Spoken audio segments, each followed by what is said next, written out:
Having your own signature move isn't a requirement to become a top-level footballer. However, it can certainly help leave a lasting impression. Oftentimes, a player's go-to move is a dead giveaway to the type of footballer they are. There's the Antony spin, flashy but ineffective. And then there's the Sergio Busquets drag back, practical and productive, both iconic either way. So let's take a look at 8 more of the greatest signature moves in football history. The Marseille turn, also called the roulette, was popularised in France in the 1970s by Yves Mariot, but it became the signature move of 2 of the very best footballers of all time, Diego Maradona and Zinedine Zidane. It's an elegant move for 2 of the most graceful footballers to play the game, not to mention its effectiveness, especially in situations where 2 players are rushing head-on to the ball. If one player can get their foot on it first, then performing the move is a guaranteed way to either dribble past them or draw a foul. But he was, for me, I admired him so often. He was, for me, an artist. He was somebody that did things that nobody else could do.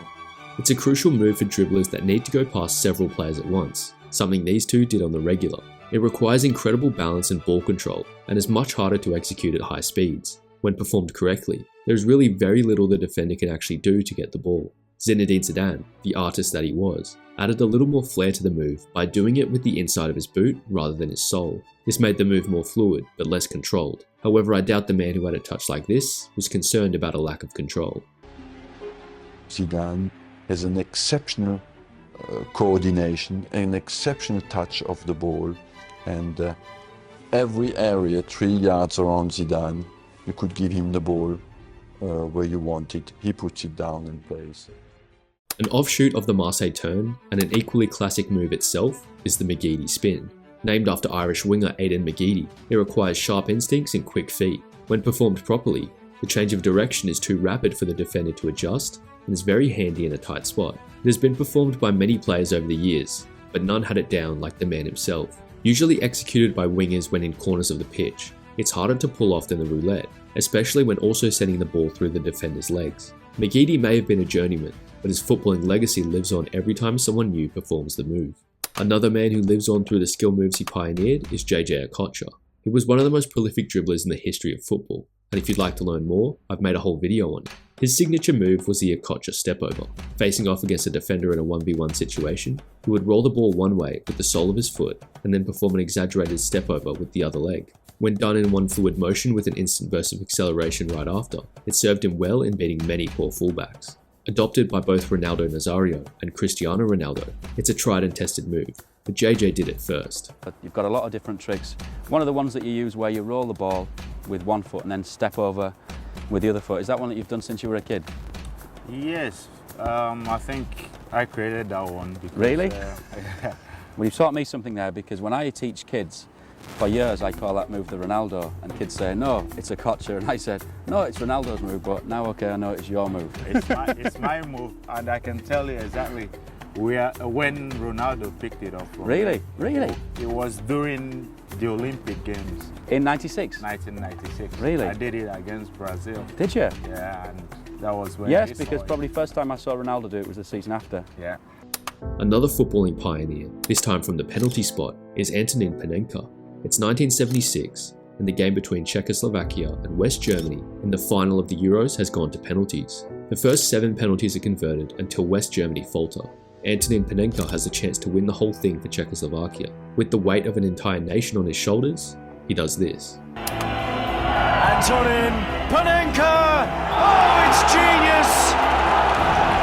Sepp Maier dives! Panenka finds the net! And Czechoslovakia are European champions! Cold as ice. This had never been done before and sent the Czechoslovakian fans into rapture.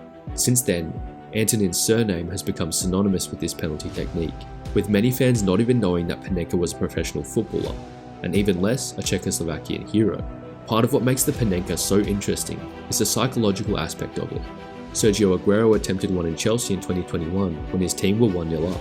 Mendy saved it easily, and Chelsea went on to win the game 2-1. An embarrassing moment for the Argentinian icon. Conversely, in 2012, Italy were losing in a penalty shootout against England. Andrea Pirlo, as elegant as ever, steps up for his country and humiliates Joe Hart with the most delicate chip. England missed their next 2 penalties, and Italy emerged victorious, in no small part thanks to Pirlo's calculated approach. You know, I had Pirlo dink me We're going to come on to that, weren't we? Yeah, mate, people think that's an awkward moment for me. Like, absolutely not. Not one. That was unbelievable to be able to do that. Like, that is all just the pressure. That was a huge moment, and he felt that I was too charged not to dive. Like, who thinks like that? Who thinks like that? They were behind in the shootout. That's how you thinks like that. Players like him, world-class players. Speaking of world-class players, we have to talk about Lionel Messi, the greatest of them all, and his signature body feint. Now, the body feint is a move nearly every player will have in their arsenal, but no one in football history can do it as effectively as Lionel Messi. When he glides past players with his body feints, football becomes art. He looks the defender in the eye, pretends to go one way, and is gone the other way in a flash. His low center of gravity and ability to shift his body so quickly put him in a league of his own. Bueno, intentar de jugar con él, de intentar de buscar el punto fácil para salir y poder pasarlo.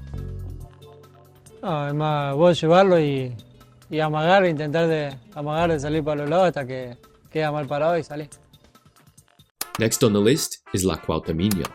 Rarely ever seen, it was used predominantly by one man, Mexican football legend Cuauhtémoc Blanco. Often when facing two defenders, Blanco would hold the ball between both feet and hop through the air, carrying the ball past his opposition. Though not always successful, it's highly entertaining, highly unique, and worthy of any football highlight reel.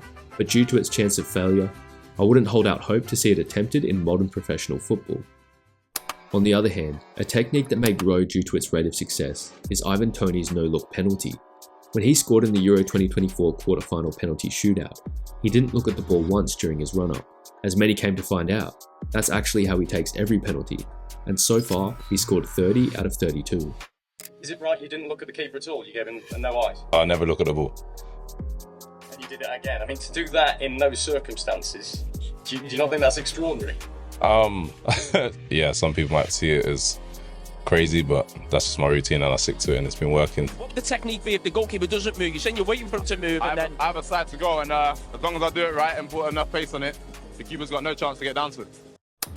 Lastly, we have the only defensive move to make the list, the Nainggolan tackle, made famous by none other than Radja Nainggolan, an eternally underrated midfielder who played his best football at AS Roma, where he mastered the art of slide tackling. He got so good that he even created his own technique.